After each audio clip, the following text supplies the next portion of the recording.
పింఛన్ల పంపిణీపై ఏపీ ప్రభుత్వం మరో కీలక నిర్ణయం తీసుకుంది. పెన్షన్స్ పంపిణీ మార్గదర్శకాల్లో కీలక సవరణలు చేసింది. 1వ తేదీ సెలవు రోజు అయితే ముందు రోజే పంపిణీ చేయాలని నిర్ణయించింది. 2వ రోజు సెలవు ఉంటే 3వ తేదీన పంపిణీ చేయాలని ఆదేశాలు జారీ చేసింది. నేరుగా లబ్ధిదారుల ఇళ్ల వద్దకు వెళ్లి డబ్బులు అందించాలని నిర్ణయించిన సర్కార్ తొలి రోజే 100% పంపిణీ పూర్తి చేసేలా అధికారులకు ఆదేశాలు జారీ చేసింది.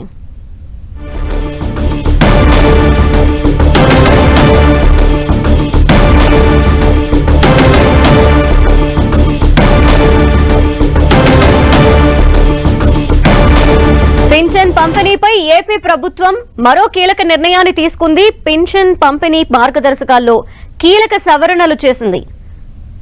1వ తేదీ సెలవు రోజు అయితే కనుక ముందు రోజే పంపిణీ చేయాలని నిర్ణయించింది. 2వ రోజు సెలవు ఉంటే 3వ తేదీన పంపిణీ చేయాలని ఆదేశాలు జారీ చేసింది. అయితే నేరుగా లబ్ధిదారుల ఇళ్ల వద్దకెళ్లి డబ్బులు అందించాలని నిర్ణయించిన సర్కార్ తొలి రోజే 100% పంపిణీ పూర్తి చేసేలా అధికారులకు ఆదేశాలు జారీ చేసింది. దీనికి సంబంధించిన డీటెయిల్స్ మా ప్రతినిధి జయరాజ్ లైవ్ లో అందిస్తారు. జయరాజ్.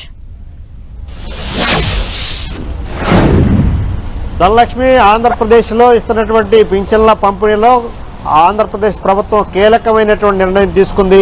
ఇప్పటి వరకు అమలవుతున్నటువంటి విధానాన్ని కొంత సవరిస్తూ ఈరోజు ఉత్తర్వులు జారీ చేసింది.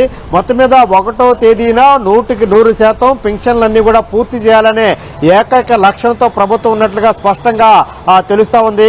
గతంలో కూడా ఇంటింటికి వెళ్లి పింఛన్ల పంపిణీని వాలంటీర్లు చేసేవారు. ఇప్పుడైతే సచివాలయ సిబ్బంది నేరుగా పింఛన్దారుల ఇళ్లకెళ్లటం, అక్కడే పూర్తి స్థాయిలో వారందరూ కూడా వేలిముద్రలు వేయించుకొని పింఛన్ల పంపిణీ ప్రక్రియను కొనసాగిస్తున్నటువంటి పరిస్థితి ఉంది.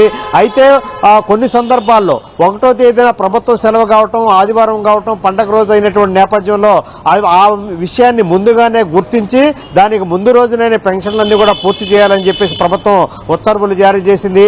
ఏదైనా సాంకేతికపరమైన అంశాలున్నా, ఏదైనా తప్పని పరిస్థితుల్లో ఎక్కడైనా పెన్షన్దారులు అందుబాటులో లేకపోతే అలా ఉన్నటువంటి పెన్షన్దారులకి రెండవ రోజు మరుసటి రోజు పూర్తి చేయాలని చెప్పేసి లక్ష్యంగా విధించింది. ఈ ప్రక్రియ ఇప్పుడు వరకు కొనసాగుతున్నప్పుడు కూడా దానికి ముందు రోజే ప్రిపరేషన్ అంతా పూర్తి చేయాలి. బ్యాంకుల నుంచి లబ్ధిదారులకు కావాల్సిన పింఛన్దారులకు కావాల్సిన మొత్తాన్ని కూడా డ్రా చేసి సచివాలయ సిబ్బంది జాగ్రత్తగా ఉంచి తర్వాత రోజున ఆ పింఛన్లన్నీ కూడా పంపిణీ చేయాలని చెప్పేసి ఆదేశాలు జారీ చేసింది. దానికి సంబంధించి ఆదివారం అయినా పండగ రోజైనా 1వ తారీఖు వచ్చే లెక్క అయితే దానికి ముందు రోజునే ప్రిపరేషన్ అంతా పూర్తి చేయాలి. బ్యాంకుల నుంచి అయితే బ్యాంకుల సెలవులు కూడా పరిగణలోకి తీసుకొని బ్యాంకు సెలవులు, ఇటు ప్రభుత్వ ఉద్యోగులకు సెలవులు కూడా పరిగణలోకి తీసుకొని ఒకరోజు ముందైనా సరే పెన్షన్లన్నీ కూడా 100% పంపిణీ చేయాలనే ప్రక్రియని సమర్థంగా అమలు చేయాలని చెప్పేసి ప్రభుత్వం ఉత్తర్వులు జారీ చేసింది. అయితే ఏదైనా కొన్ని కారణాల వల్ల కొన్ని సందర్భాల్లో మిషన్లు పని చేయకపోవటం, కొన్ని సందర్భాల్లో అక్కడ లబ్ధిదారులు అందుబాటులో లేనటువంటి సందర్భం ఏదైనా ఉంటే మరుసటి రోజు అంటే 2వ తేదీన పూర్తిగా అమలు చేయాలని చెప్పేసి ఉత్తర్వులు జారీ చేసిన వాతావరణం ఉంది.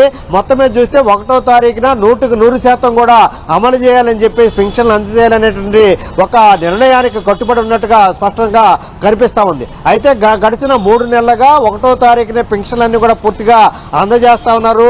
ఒకరోజు ఆదివారం వచ్చినటువంటి నేపథ్యం, ఒకరోజు పండుగ రోజు వచ్చిన నేపథ్యంలో దానికి ఒకరోజు ముందుగానే పూర్తిగా పెన్షన్లు అందజేసినటువంటి ప్రక్రియ కొనసాగుతుంది. ఈ ప్రక్రియని పూర్తి స్థాయిలో సమర్థంగా అమలు చేయాలని చెప్పేసి ప్రభుత్వం ఆదేశాలు జారీ చేసింది. దానిలో ఓకే, థ్యాంక్ యూ జయరాజ్.